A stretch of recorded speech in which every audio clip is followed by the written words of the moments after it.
संजय कुटे. अध्यक्ष महोदय, काय द्या, या 22 वर्षाच्या माझ्या कारकिर्दीमध्ये माननीय सुधीरभाऊ मुनगंटीवार यांनी पाणी हा विषय, पिण्याचं पाणी या विषयावर अल्पकालीन चर्चा उपस्थित केली. तो माझ्या जीवनातला सगळ्यात चांगली चर्चा मी आयुष्यात समजतो.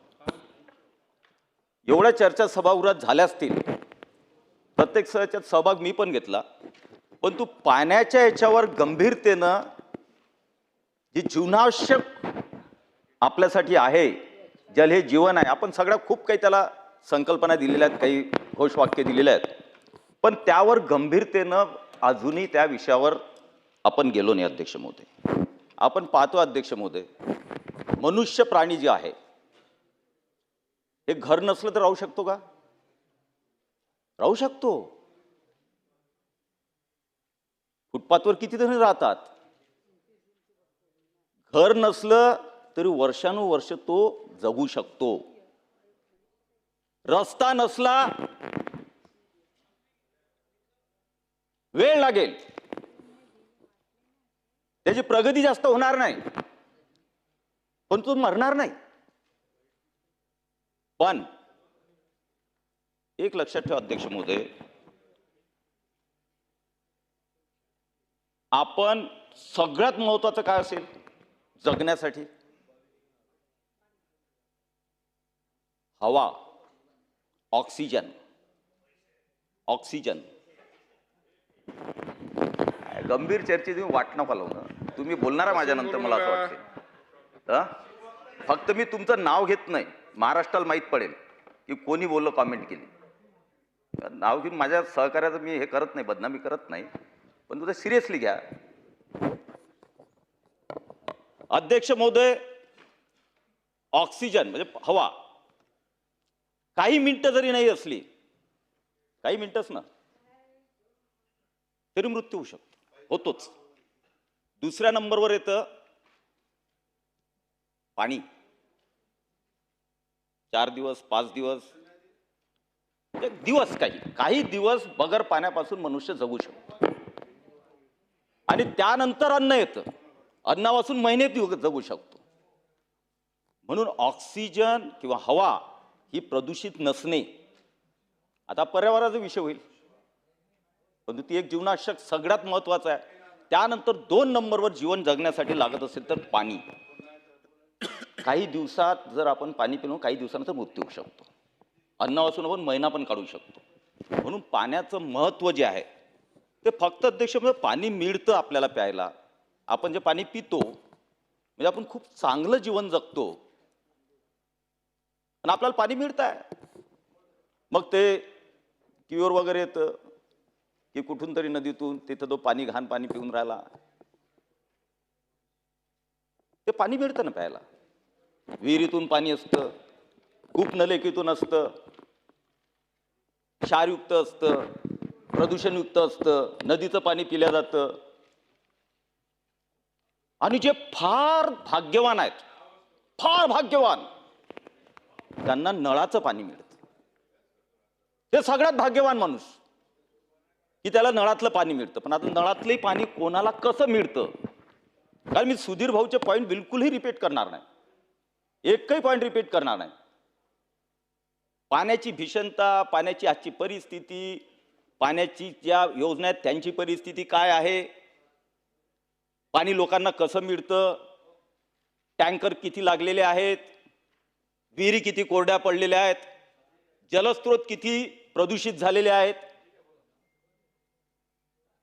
आणि किती दिवसाला लोकांना पाणी मिळतं, किती किलोमीटर माता भगिनींना पाण्यासाठी वन फिरावं लागतं.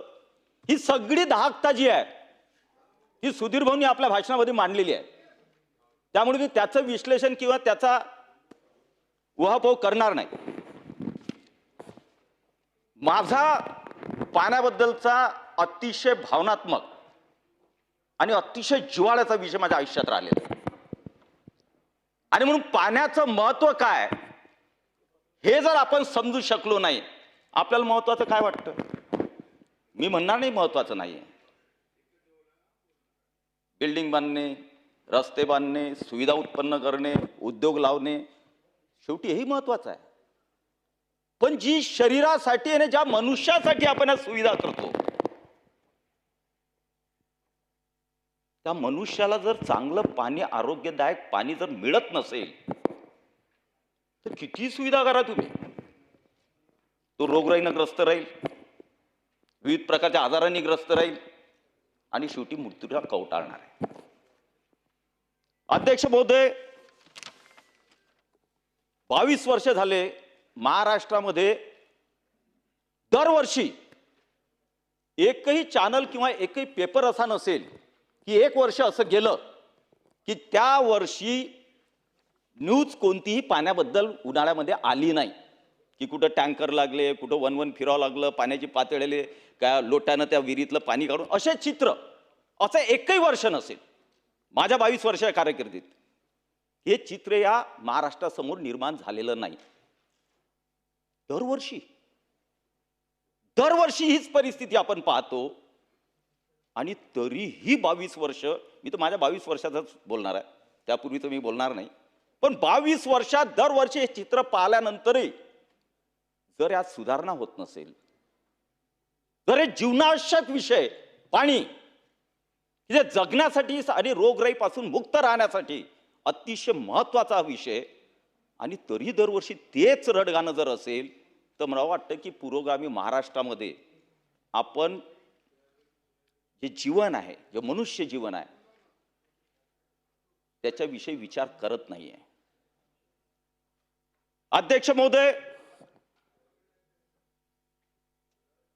आपण जे पाणी पितो अध्यक्ष महोदय, आता जल जीवन मिशन त्यानंतर आलं अध्यक्ष महोदय, त्यापूर्वी सुद्धा आपल्या नळाच्या योजना कसा चालायच्या, महाजल योजना, महाजल योजना तर ऐकली असेल तुम्ही, अजून कोणत्या कोणत्या शब्द मला आठवत नाही, कोणता अजून कोणतं, जलस्वराज योजना, बरोबर आहे सर, भारत निर्माण, भारत निर्माण असेल त्यावेळेस जलस्वराज, महाजल, काय काय योजना त्या अध्यक्ष महोदय, काय योजना आखतो आपण महाराष्ट्रामध्ये, देशामध्ये, त्याचे स्रोत काय हे सुद्धा आपण पाहत नाही.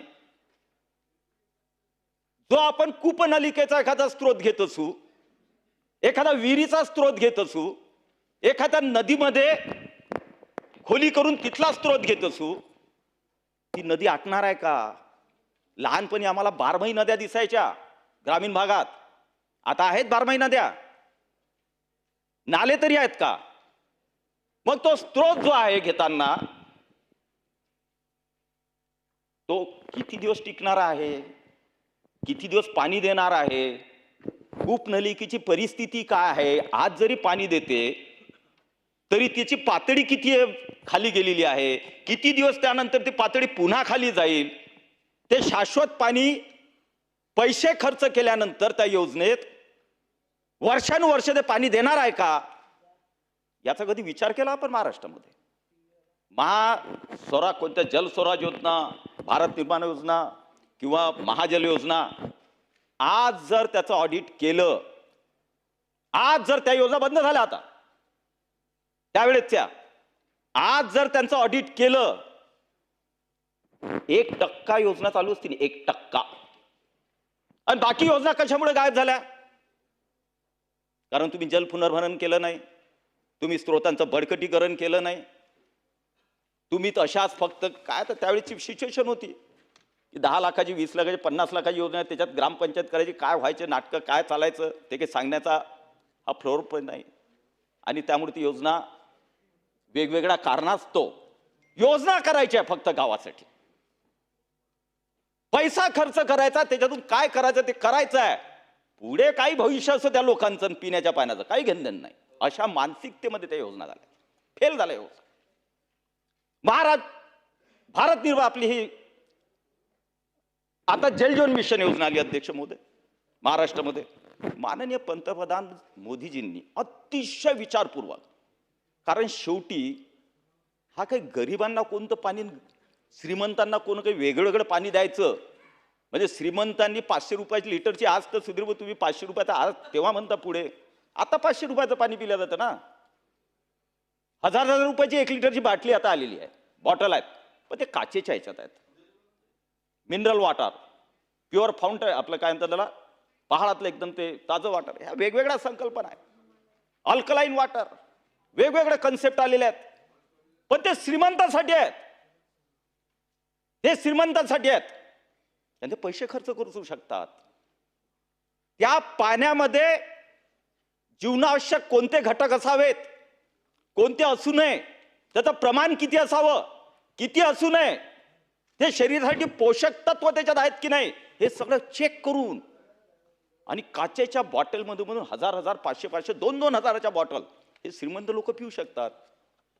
पण ज्या देशामध्ये गरीब लोक राहतात, जरी 25 कोटी दारिद्र्य खायवरती गेले असतील तरी ती कॅपॅसिटी आली नाही की 1000 रुपयाची बॉटल घेऊन पितील. या गरीब लोकांनी कोणतं पाणी प्यायचं? या स्त्रोताचा आता पता नाही. त्या स्त्रोताचं आपण केल्यानंतर, तिथं तपासणी केल्यानंतर, पाणी तपासल्यानंतर त्यामध्ये जर जीवनावश्यक, जीवनासाठी अपाय करणारे घटक आढळल्यानंतर ना तिथं आपण बोर्ड लावल्या जात की बाबा हे पिण्यास योग्य पाणी नाही, हे फक्त गाय म्हशी धुण्यासाठी, आंघोळ करण्यासाठी, धुनी भांडी करण्यासाठी पाणी वापरावं. कोणाला काही काळजी नाही आहे. हे काम ग्रामपंचायतचं आहे, जिल्हा परिषदचं आहे. पण कोण याच्यामध्ये लक्ष देणार आहे? कोणाला पाण्याचं महत्व आहे? बिचारे तेच गरीब जाऊन पुन्हा तिथं पाणी पितात आणि रोगराईच्या संकटात अडकतात आणि हजारो लाखो रुपये त्यांना खर्च करतो. शेवटी कर्ज काढतो. कोणाला खर्च करता येत नाही, कोणी मरतो. आता ठीक आहे, मोदीजींनी ह्या 5 लाखाच्या वगैरे योजना, पण ते केव्हा लागू होतात? जेव्हा त्या प्रकारचा डिसीज होईल. पण पाण्यापासून काय होतं अध्यक्ष महोदय? 70%, कारण मी पण डॉक्टर आहे, आयुर्वेदचा आहे, त्यामुळे प्रिव्हेन्शन इज बेटर दॅन क्युअरवाला डॉक्टर आहे मी. नंतर मेडिसिन, नंतर ऑपरेशन, त्यापेक्षा प्रिव्हेन्शन यासाठी विचार करणारे आम्ही आहे. त्या पिण्याच्या पाण्यात अध्यक्ष महोदय, आपण जेव्हा त्या पिण्याच्या पाण्यामध्ये 70% वॉटर बॉर्न डिसीज आहेत, 70% हे वॉटर बॉर्न डिसीज आहेत. आणि मग आता एफडीएचं कारवाई चालू आहेत, ते 10% असतील खाद्यपदार्थातून वगैरे, आणि बाकी 20% वर बॅक्टेरियल आणि व्हायरल इन्फेक्शन, बाकीचे जे आहेत ते डिसीज आहेत. मेन तुमचं आरोग्य करणारा, प्रदूषित करणारं, खराब करणारं हे पाणी आहे. वॉटर बॉर्न, किडनीचा असो, पोटाचा असो, सगळे आजार, स्किनचा असो, स्टोन असो, हार्टवर असो, मॅक्झिमम 70% हे वॉटर बॉर्न डिसीज आहेत. आणि 70% डिसीज जर पाण्यापासून होत असतील, आणि मग आपण एकीकडे आरोग्यासाठी 5 लाखाचं कार्ड काढत असाल, एवढा मोठा खर्च एका करत असाल, तर प्रिव्हेन्शन का करत नाही? चांगलं पाणी का देत नाही? सोडा ना 1-2 प्रकल्प काय करायचे ते. पहिले कॉन्सन्ट्रेशन पाण्यावर करा. शहरातले लोक खूप खुश असतात सुर्वेजी की आम्हाला पाणी मिळतं.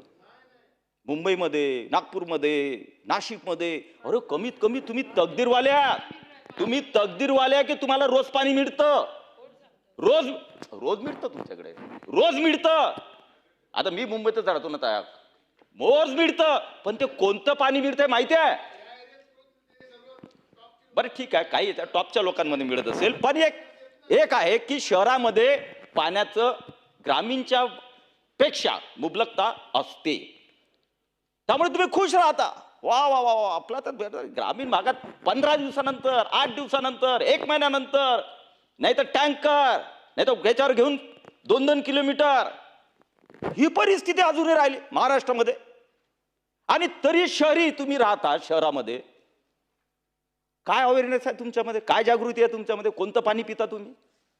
कधी घेतले कष्ट तुम्ही तपासायचे? तुमच्या घरात कोणतं पाणी येते, तुमच्या फ्लॅटमध्ये कोणतं पाणी येते? कधी पीएच तपासला? कधी हार्डनेस तपासला? कधी फ्लोराईडचं प्रमाण तपासलं? किती विश्वास ठेवणार? कधी तपासतं सुनील प्रभू साहेब आपण?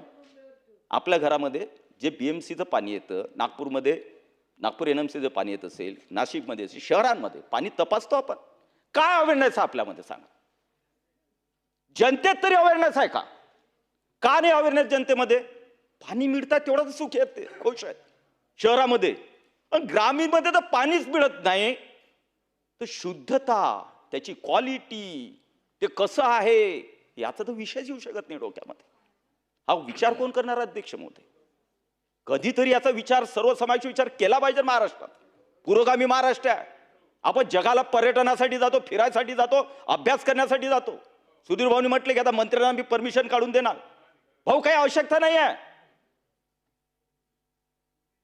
बरेच जण जाऊन आलेले आहेत, पण पुढे काय केलं? अभ्यास करून पुढे काय? का अधिकारी गेले नाहीत? हॉलंडमध्ये, नेदरलँडमध्ये पाण्याची व्यवस्थापन कसं आहे हे माहिती नाही. इस्रायलचे दौरे झाले नाहीत. काय शिकलो आपण तिथं? काय शिकलो आपण तिथं?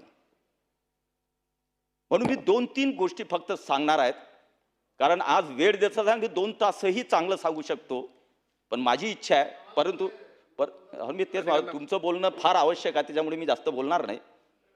तुमचं बोलणं जास्त माझ्यापेक्षा आवश्यक आहे, त्यामुळे वेळ घेणार नाही सुनील भाऊ. पण तेवढंच सांगतो की खूप दौरे करतो आपण, काय शिकतोय तिथं जाऊन? हॉलंडमध्ये, नेदरलँड जे आपण म्हणतो, त्यामधलं पिण्याच्या पाण्याचं व्यवस्थापन बघा. आपण तर अजून आपल्या प्रादेशिक योजना, तुम्ही म्हणताय प्रादेशिक योजना की त्या चालवायला चालवत किंवा ते चालवत नाहीत वगैरे वगैरे. हॉलंडमध्ये व्यवस्थापन बघायचं आहे, किती पुढे गेलेत ते. अमेरिकेत जा, हॉलंडमध्ये, पण हॉलंडचं मी स्वतः पाहिलेलं, अमेरिकेतही पाहिलेलं आहे. हॉलंडमध्ये जलव्यवस्थापनामध्ये पिण्याच्या पाण्यात, सिंचन सोडून द्या, सिंचनाचं अजूनच अप्रतिम आहे, पण पिण्याच्या पाण्यामध्ये स्काडा सिस्टीम किती वर्षापूर्वी? 10 वर्षापूर्वी स्काडा सिस्टीम, ॲटोमायझेशन ऑफ वॉटर. किती सोडायचं कुठं, किती आपोआप कॉम्प्युटरवर लॉक.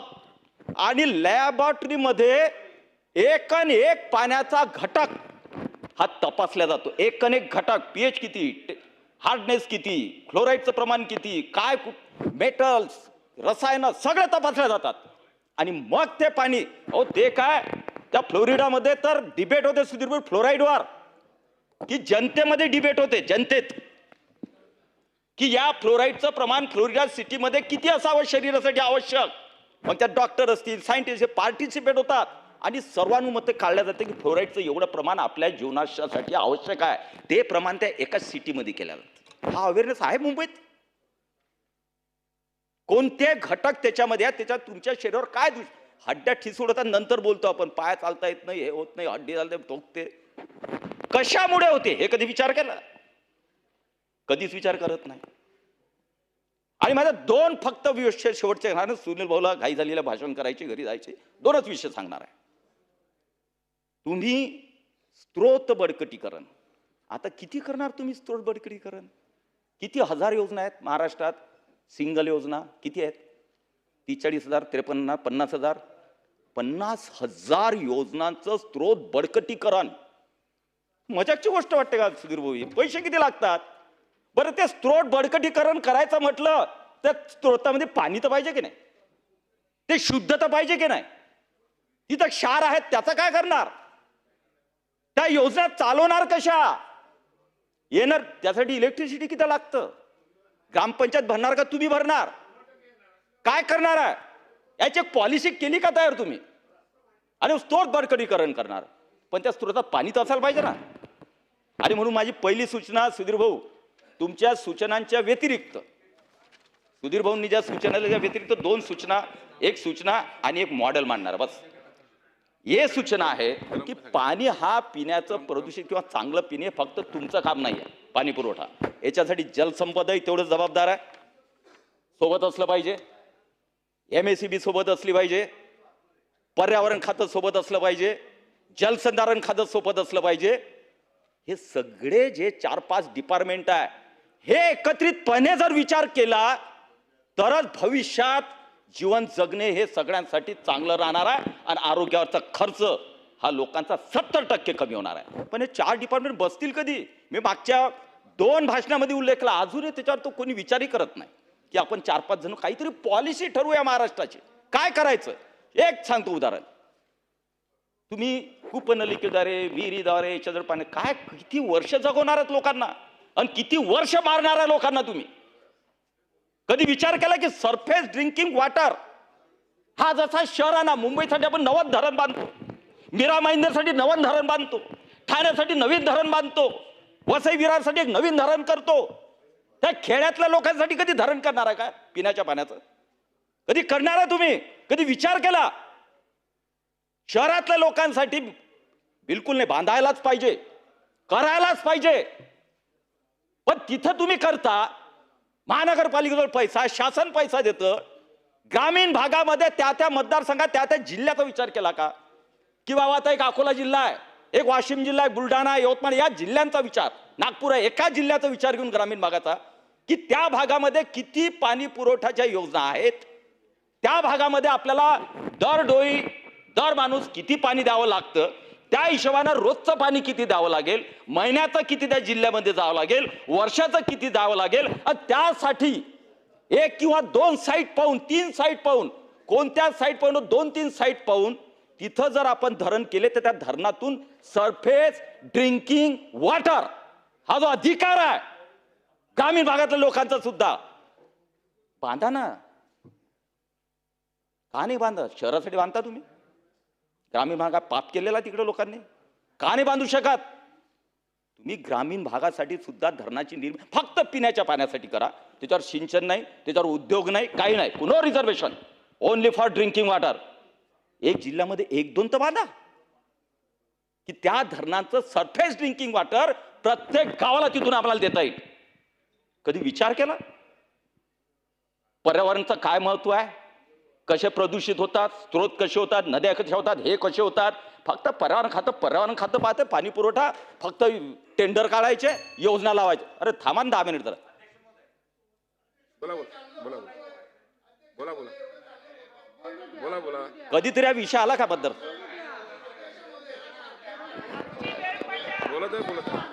काय समजत नाही, कधीतरी विषय येत नाही तसे. बोला बोला. तुम्हाला फक्त विषय कोणते येतात इथं?